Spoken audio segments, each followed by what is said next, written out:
이번 시간에는 우리 트랜잭션에 대해서 같이 한번 살펴보도록 하겠습니다. 자, 우리 트랜잭션이요. 트랜잭션이라는 거는 데이터베이스에서 이제 상태를 변화시키는 하나의 이제 논리적인 그런 기능을 수행하기 위한 그런 작업 단위를 보고 우리가 이제 트랜잭션 그렇게 이제 부르거나 아니면 한꺼번에 모두 수행돼야 되는 그런 일련의 연산들을 우리가 이제 트랜잭션 그렇게 이제 부르는 거예요. 이게 무슨 말이냐면은 우리가 이제 은행에 갔어요. 그럼 이제 ATM 기기가 쭉 있죠. 그 중에서 내가 이제 ATM 기계를 가지고 이제 뭔가를 할 거예요. 내가 이제 ATM 기계에 갔을 때 그때 내가 이제 체크카드 그걸 이제 집어넣습니다. 그걸 집어넣고 우리가 이제 할 수 있는 그런 작업들이 어떤 게 있어요.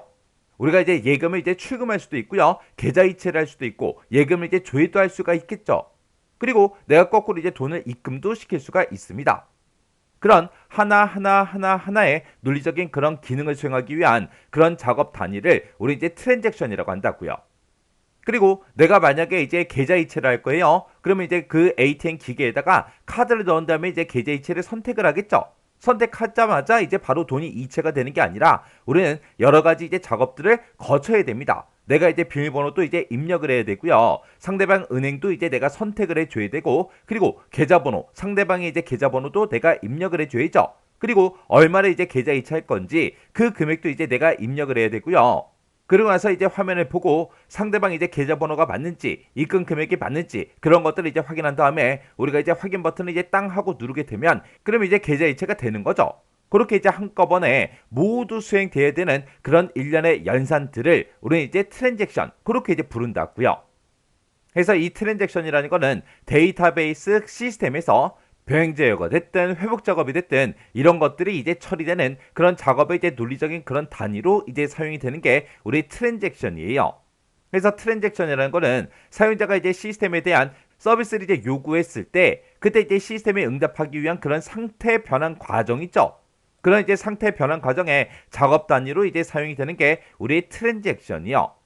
내가 이제 계좌 이체를 해달라. 그렇게 이제 서비스를 이제 요구를 했을 때 여러 가지 이제 과정을 거쳐서 이제 계좌 이체가 되겠죠.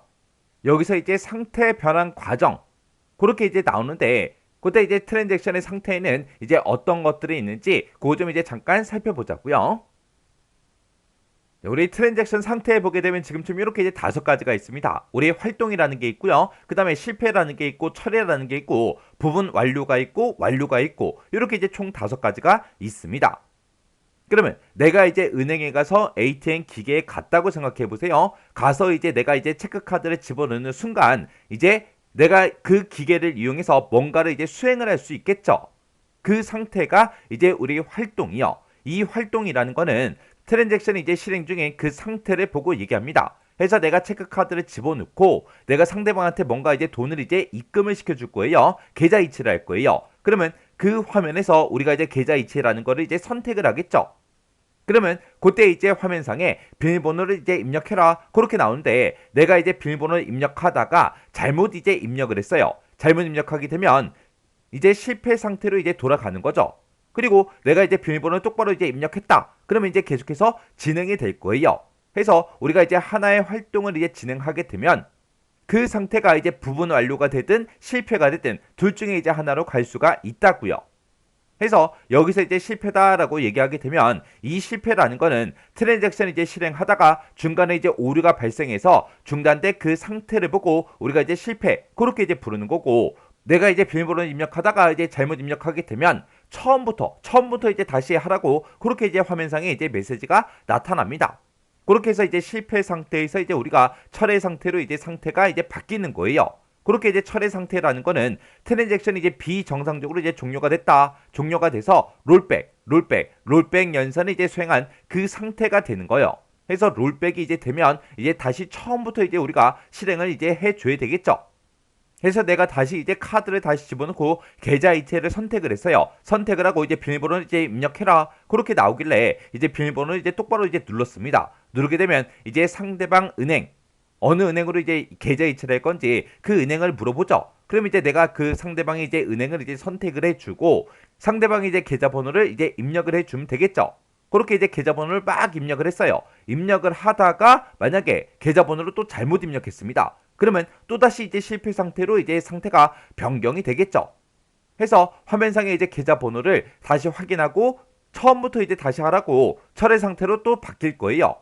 그렇게 해서 또다시 우리가 이제 카드를 집어넣고 다시 이제 계좌이체 선택하고 비밀번호 누르고 상대방 이제 은행을 선택해주고 계좌번호까지 이제 다 입력을 했습니다. 계좌번호를 이제 정상적으로 다 맞게 입력을 하게 되면 이제 금액을 입력해라 그렇게 뜨겠죠. 그러면 상대방한테 이제 얼마를 보냈지 그 금액을 이제 입력을 해요. 입력을 하고 확인 버튼을 이제 땅 하고 누르면 내가 입력했던 그 상대방의 은행 그리고 계좌번호 그리고 금액이 이제 화면상에 짜잔하고 나타나죠. 그리고 이곳으로 이제 계좌 이체를 할 거냐 그렇게 이제 물어봐요. 그러고 나서 이제 거기서 우리가 이제 확인 버튼을 이제 땅 하고 누르면 계좌 이체가 되겠죠. 그렇게 이제 부분 완료 상태로 있다가 정상적으로 전부 다 이제 처리를 하게 되면 이제 완료 상태가 이제 되는 거예요. 여기서 이제 부분 완료라는 거는 트랜잭션이 이제 모두 성공적으로 싹 다 이제 실행이 됐어요. 모두 다 이제 성공적으로 실행을 한 다음에 커밋 연산이 이제 실행되기 직전 그 상태를 보고 우리가 이제 부분 완료라고 하는 거고요. 트랜잭션이 이제 모두 성공적으로 실행한 후에 커밋 연산을 이제 실행한 후에 그 상태를 우리가 이제 완료라고 그렇게 이제 부르는 거예요. 그래서 부분 완료와 완료의 차이는 뭐다? 커밋 연산을 이제 실행하기 직전이냐 아니면 실행을 했냐 그 차이가 이제 부분 완료와 완료의 이제 차이요. 그래서 우리 트랜잭션 상태에는 지금처럼 이렇게 이제 5가지가 있어요. 그래서 이 트랜잭션 상태에는 지금처럼 이렇게 5가지가 있기 때문에 시험 문제 되기가 참 좋죠. 트랜잭션 이제 실행하다가 오류가 발생해서 중단된 상태가 뭐냐 그렇게도 이제 물어볼 수 있는 거고요. 그리고 트랜잭션이 이제 비정상적으로 종료가 돼서 롤백 연산을 수행한 그 상태가 뭐냐 그렇게도 이제 물어볼 수 있겠죠. 그리고 트랜잭션이 이제 모두 다 이제 성공적으로 이제 실행한 후에 최종 결과를 이제 데이터베이스에 반영하지 않은 그 상태가 뭐냐 아니면 최종 결과를 이제 데이터베이스에 반영한 상태가 뭐냐 그렇게 이제 물어볼 수도 있겠죠. 그래서 얘는 이제 커밋 연산을 이제 실행한 후 그랬어요. 커밋 연산을 이제 실행을 했기 때문에 이제 최종 결과를 이제 데이터베이스에 이제 반영을 한 거예요. 그리고 얘는 이제 커밋 연산이 이제 실행되기 직전이라 그랬죠. 직전이라고 했기 때문에 얘는 이제 최종 결과를 아직 데이터베이스에 반영하지 않은 그 상태를 보고 얘기하는 거예요. 그래서 우리 트랜잭션이 뭔지 정확하게 여러분들 알고 있어야 되고요. 트랜잭션 상태 이 5가지 정확하게 구분할 수 있도록 여러분들이 정확하게 보고 지나가셔야 돼요. 이 내용에 대해서 우리 필기 시험 문제로 자주 출제가 되고 있어요.